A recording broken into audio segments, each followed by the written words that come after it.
This post has taken me a while to put together, and to be honest, a bit of procrastinating because it's something that I haven't had all the answers for or good advice that I know will help. The beginning of the NDIS PACE system rolling out has been more challenging than I expected.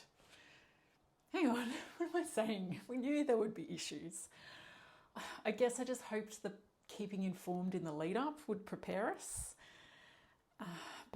But that really only works if what they say is going to happen actually happens. So I wanted to write this for so long because there were issues coming up that my team and I were discussing every week, and I couldn't find any information anywhere about if it was happening to other people and what the solutions could be, or if it was even being flagged with the NDIS as an issue. And I know there are other bigger things going on in the world of NDIS at the moment since the review. And there's some big changes coming. But as an admin trying to get our hardworking provider clients paid, this is an issue we needed to figure out now. And I pride myself on figuring things out and finding solutions. So I didn't want this video to be all complaining and negative with no answers. I went to the pre-rollout information sessions so that we could be prepared, and the issues we've had were not mentioned there. But the good news is it looks like a lot of these issues are starting to be resolved. So I'm finally able to make sense and talk about it with some idea of the whys and hows and how we can improve things. Most of this information has now come out in the 2 recent NDIS provider support newsletters. So if you want to go and dig into those, there's more detail in there. But for some context, we currently have 11 NDIS provider clients, and 6 of those offer either support coordination or behaviour support. The rest are more sort of allied health or community participation with no real issues so far. But for our behaviour support practitioners and support coordination clients, all I can say is that I am so grateful for the slow rollout, and it's only affected 1 or 2 participants per provider. So first of all, the terminology has been slow to catch on, and the NDIS staff on the other end of the phone haven't been much help. We even had a case where someone from the NDIS asked, "What's PACE?"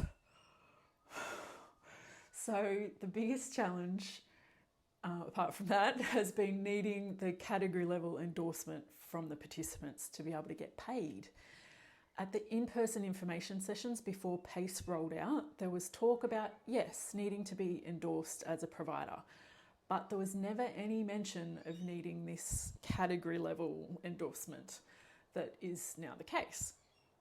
And when they did talk about having the provider endorsement, the My Provider, they said that you would still get paid, but it might just take longer to get the approval for the claim. Whereas what's happening with not having this category level endorsement is that the claims just get rejected until you have that endorsement in place. And the fact that it has to be the participant or nominee that requests that endorsement and it couldn't come from the provider has been a big admin load on both, yes, the providers trying to get this endorsement, but mostly for the families of the participants who already have a lot on their plate. Having to go through calling the NDIS and waiting on hold for ages and trying to request this endorsement when neither the nominee or the NDIS staff on the phone really understood what was needed. This has been really frustrating for everyone involved. One of the things I couldn't get my head around was why they needed this category level endorsement in the first place. Like, why do we need this extra level of endorsement when that's what they're registered for as the provider? Surely that should be enough. I still don't understand that part, but we move on. So there is good news now though.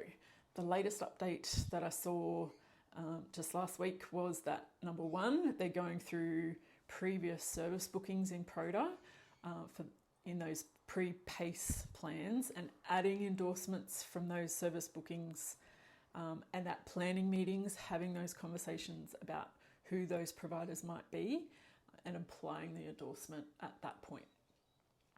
The second good news is that providers are now able to request that endorsement.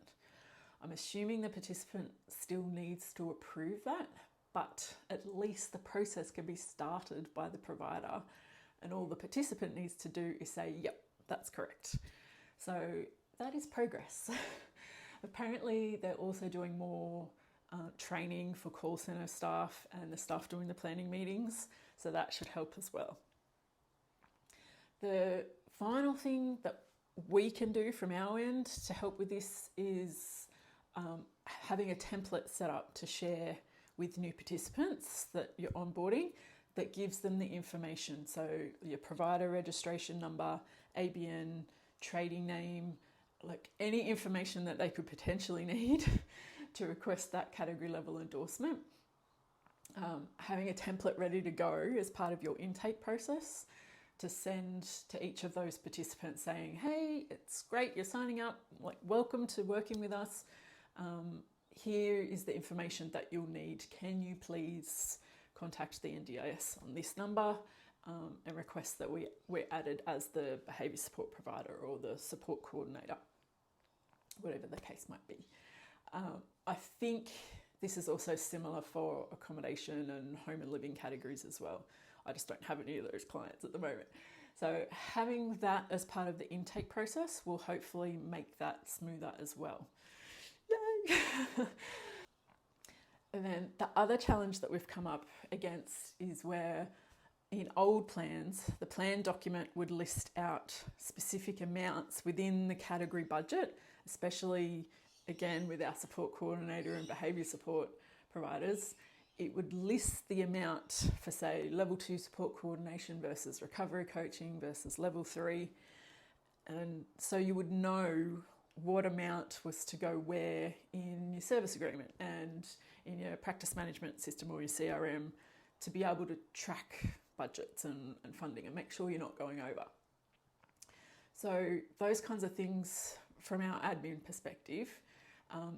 So the new PACE plans coming through only have a total dollar amount for the whole category.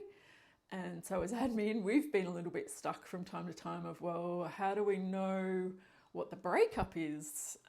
Like some of that software that we use for some providers, you need to put in a specific dollar amount for a specific support code to be able to track the budget, to be even able to set it up so that the practitioner can log their billable work. But I have found in some of the information that I've only been able to find recently from links in these newsletters is that the category level total budget amount is actually part of the new way that they want to do things to give participants that greater level of flexibility about how they use their funding, which makes total sense. So our admin perspective, that's at least something we can understand and work with our clients as the business owners as to what processes they're going to put in place to work with participants as to how those budgets get allocated for their services. So it's not dictated by the NDIS plan anymore.